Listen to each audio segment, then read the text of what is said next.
بسم اللہ الرحمن الرحیم۔ صلی اللہ علی حبیبہ محمد وآلہ وسلم۔ السلام علیکم جی۔ تو ناظرین، امید ہے آپ لوگ بالکل ٹھیک ٹھاک ہوں گے اور ایمان اور صحت کی بہترین حالت میں ہوں گے۔ درود پاک پڑھنے سے اللہ تعالیٰ کی رحمت اور رضا حاصل ہوتی ہے۔ ٹائٹل آف دا ڈے: درود پاک کی برکت سے قبر میں جنت کی نعمتیں۔ حضرت نبھانی رحمۃ اللہ علیہ نے اپنی کتاب جامع کرامات اولیاء میں ایک دفعہ لکھا ہے کہ ایک شخص مکہ مکرمہ گیا، وہاں کچھ عرصے کے بعد اس کا انتقال ہو گیا۔ لوگ اسے دفن کر کے آئے تو ایک ولی اللہ اس کی قبر پر آئے اور اس نے اپنے کشف سے دیکھا کہ قبر میں منکر نکیر آئے ہیں۔ مرنے والے سے معمولی حساب لیا گیا، پھر اس کی قبر نے کشادہ ہونا شروع کر دیا اور تا حد نگاہ قبر کشادہ ہو گئی۔ پھر دیکھا کہ حضرت عزرائیل علیہ السلام کبھی جنت سے قالین لا کر بچھا رہے ہیں تو کبھی قندیلیں لا کر لٹکا رہے ہیں، کبھی پھل وغیرہ لا رہے ہیں، گویا جنت کی نعمتیں قبر میں آ گئیں۔ اور ولی اللہ فرماتے ہیں کہ یہ دیکھ کر مجھے رشک آیا کہ کاش اللہ تعالیٰ مجھے بھی ایسی قبر عطا فرمائے۔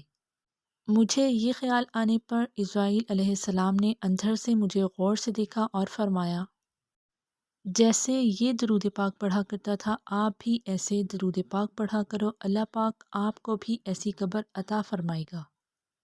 ایک مرتبہ محبت سے درود پاک پڑھ لیجئے، صلی اللہ علی حبیبہ محمد وآلہ وسلم۔ ایک شخص کو رسول پاک صلی اللہ علیہ وآلہ وسلم نے جنت کی نوید سنا دی۔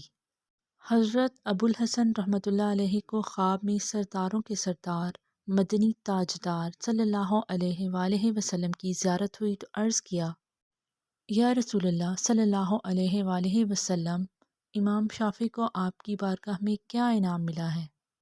اس نے اپنی کتاب میں درود پاک لکھا ہے۔ حضور تاجدار مدینہ صلی اللہ علیہ وآلہ وسلم نے فرمایا، ان کو ہماری طرف سے یہ انعام عطا کیا گیا ہے کہ انشاءاللہ انہیں بروز قیامت بغیر حساب کے جنت میں داخل کیا جائے گا۔ سبحان اللہ۔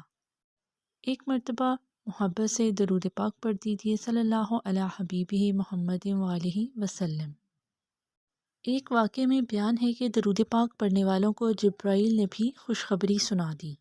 حضرت جبرائیل علیہ السلام نے عرض کیا، یا رسول اللہ صلی اللہ علیہ وآلہ وسلم، اللہ تعالیٰ نے آپ کو جنت میں قبہ عطا کیا ہے جس کی چوڑائی 300 سال کی مسافت ہے اور اسے کرامت کی ہواؤں نے گھیر رکھا ہے۔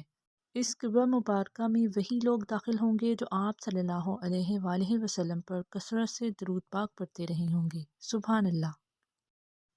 آپ صلی اللہ علیہ وآلہ وسلم نے فرمایا، جب لوگ قبروں سے نکلیں گے تو میں صلی اللہ علیہ وآلہ وسلم سب سے پہلے نکلوں گا۔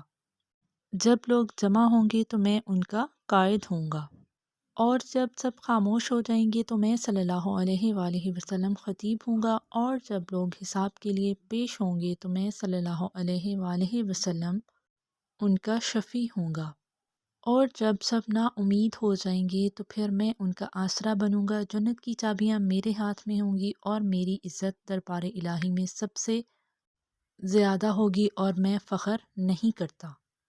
میرے گرد 1000 خادم پھریں گے جیسے کہ وہ موتی کے چھپائے ہوئے ہوں گے، اور کوئی دعا نہیں مگر دعا مانگنے والے اور آسمان کے درمیان ایک حجاب پردہ رکاوٹ ہے، تا وقت یہ کہ مجھ صلی اللہ علیہ وآلہ وسلم پر درود نہ پڑھ لیا جائے، اور جب مجھ صلی اللہ علیہ وآلہ وسلم پر درود پڑھ لیا جائے تو وہ پردہ پھٹ جاتا ہے اور دعا اوپر کی قبولیت کے لیے پڑھی جاتی ہے، اور دعا کو آسمانوں تک پراپر پہنچا دیا جاتا ہے اور دعائیں قبول ہو جاتی ہیں۔ سبحان اللہ۔ اللہ پاک سے دعا ہے کہ وہ ہمیں ادب، محبت اور کثرت سے درود پاک پڑھنے کی توفیق عطا فرمائے، آمین یا رب العالمین۔ اگر آپ کی درود پاک سے ریلیٹڈ کوئی سکسیس سٹوری ہے تو وہ آپ انسٹاگرام پہ میرے ساتھ شیئر کر سکتے ہیں، لنک آپ کو ڈسکرپشن میں مل جائے گا۔ چلتے پھرتے اٹھتے بیٹھتے ہر وقت درود پاک کو اپنا وظیفہ بنا لیں۔ جو شخص درود پاک کو اپنا وظیفہ بنا لیتا ہے، اللہ پاک اس کے دنیا اور آخرت کے سب کام خود سنوار دیتا ہے۔ اپنے ہر کام میں اللہ اور اس کے رسول صلی اللہ علیہ وآلہ وسلم کو شامل کریں، اور اپنی زندگی کا مکمل دار و مدار اللہ اور رسول پاک صلی اللہ علیہ وآلہ وسلم کو بنائیں۔ اللہ پاک آپ کا حامی و ناصر ہو اور آپ کو بہت ساری خوشیوں سے نوازے۔ جزاک اللہ۔